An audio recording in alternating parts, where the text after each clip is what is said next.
when was this published, your music? Do you have a date on that? 2001. Oh, it's been that long? I don't really like that. What is, so we have, there's actually, somebody mentioned that they got their article from the National Institutes of Health. Who was that? Somebody over here, they had searched it out on the National Institutes. Who was that? I heard somebody say it. Anyway, you did? Yes. Is it you? Okay. They actually have a section in the National Institutes of Health called CAM, or Complementary and Alternative Medicine. Okay, so, and all of these things that we've been talking about today, and a whole lot more, we could categorize as a complementary and or an alternative medicine or therapy. Now, what's the difference? Just guessing. What's the difference between a complementary and an alternative therapy? According to National Institutes of Health.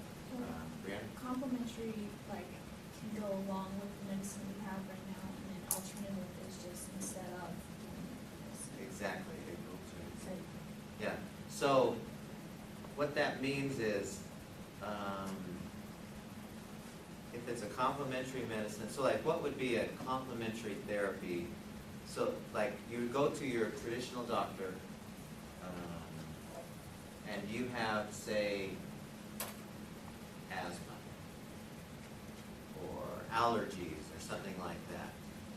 And he says, or she says to you, well, here's the drugs that you should consider taking. Gives you a prescription, sends you on your way. So what would be a complementary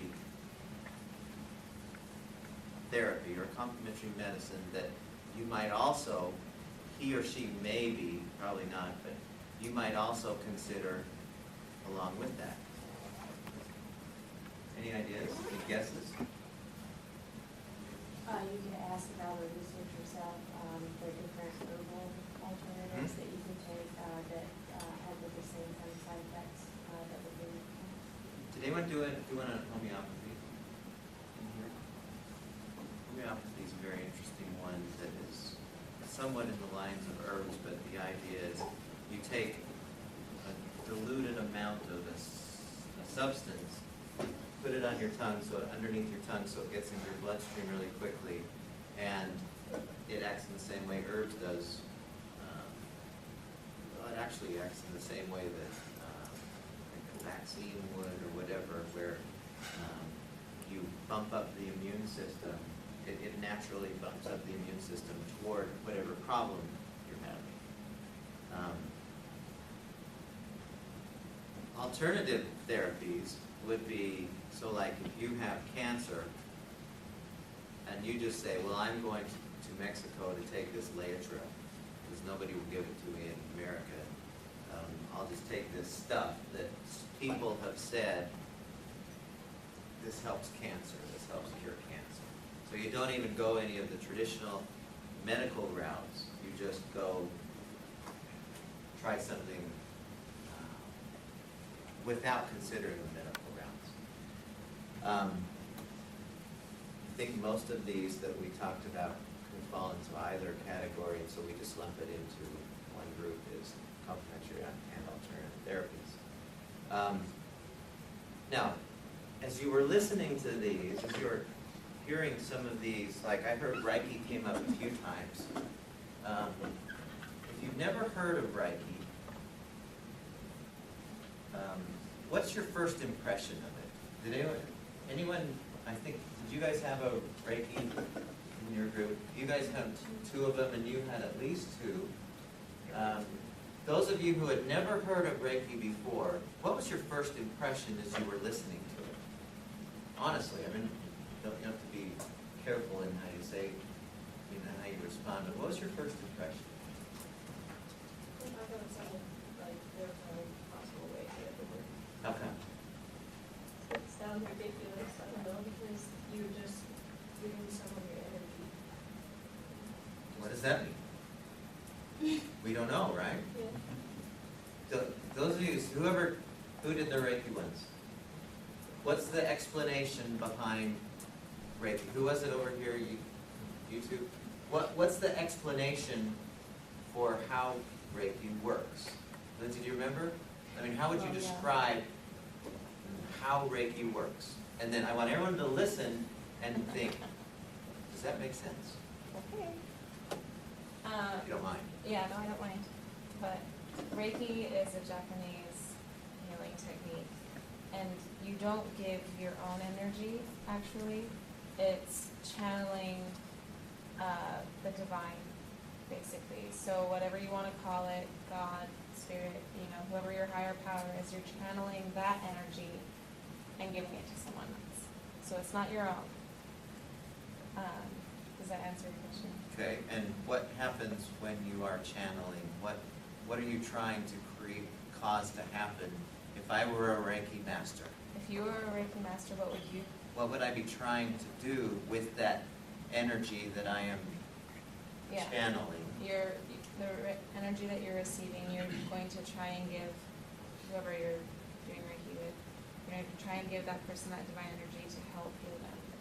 Or, So that energy is actually going to do its magic, yes, essentially. yes, Does that make any sense at all?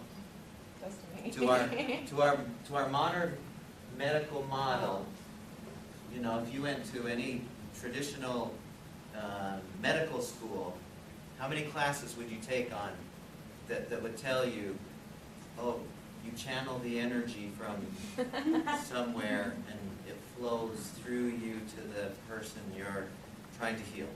How many classes would you take where they discuss that? Not a single one. In fact, they would probably go, you're off your rocker.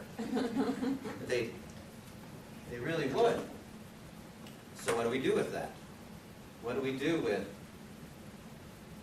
do we just, doesn't make any sense to my mind, so it can't be accurate? Is that how we treat them?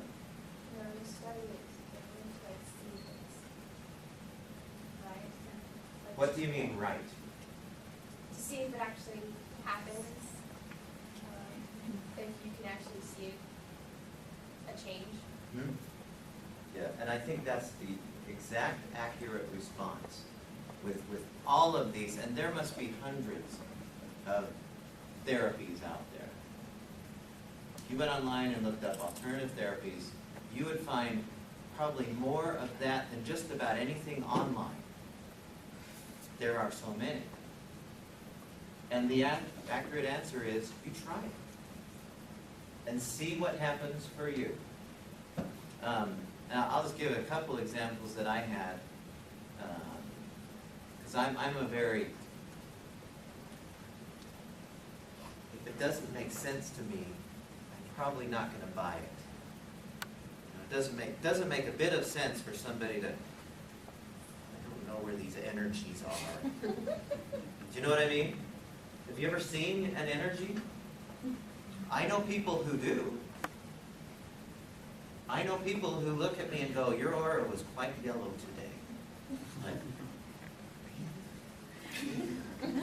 they said, yeah, you had this particular color, and I noticed these were happening.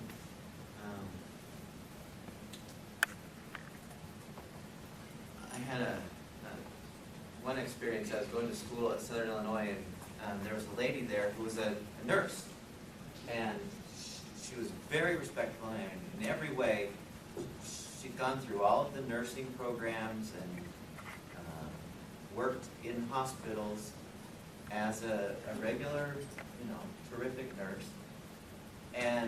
But she had also learned, we were in this class where we were discussing these kinds of things. And in this class, she told us about this therapy that she and a lot of nurses were learning called